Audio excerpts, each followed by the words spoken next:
good Wednesday morning, everybody. Today is the 12th of December. It's the feast of Our Lady de Guadalupe. So she is patroness of all the Americas, North and South. And of course, she's especially revered in Mexico. I've had the pleasure of going to the Basilica of Our Lady de Guadalupe twice now in Mexico City when I was studying down there. So it's an interesting place, to be sure. It's a neat place. I enjoyed it. So for the readings, we come from Luke chapter 1, verses 39 through 47. So it's Mary's scene where she comes to her cousin Elizabeth. That's the one I chose. There's actually another option, the Annunciation option. But I thought it was more appropriate, that Mary's going to announce to her cousin that she's bearing the Christ child, because that's what the Guadalupe operation is about Mary coming to Juan Diego to announce that Jesus is coming to the Americas. But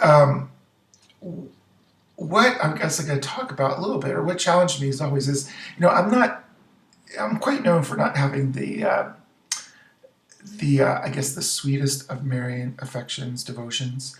I used to take some grief in seminary. I didn't fawn over Mary or sing these sweet songs. I don't sing sweet songs to anybody. I'm not that kind of a Marian kind of guy. I'm Marian in respect for what she did as a disciple of Jesus, as the mother of God. And what I like about Guadalupe is what she represents. She represents really an affront to the powers that be. That she didn't appear to the bishops. She didn't appear to the Spanish overlords. She appeared as a morena, a dark woman, an Indian, and she appeared to Juan Diego. That's his Spanish name. I can't remember his actual true Indian name. And then he went to the bishop and produced the tilma and the message. So for me, it's about, she is really a rebel.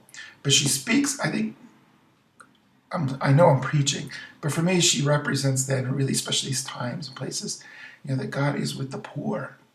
And as seems so many Americans are working against the poor, against the migrants, she's a good reminder that we need to be with them. And that includes Catholics.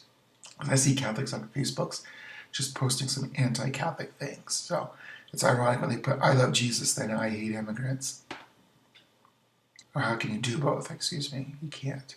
So I think today the challenge for us is to think of what does Mary represent for us as true believers of Christ, true believers of God. Are we manifesting God's love to all people? Or are we only being selective to our only certain group? Just think about it. Okay.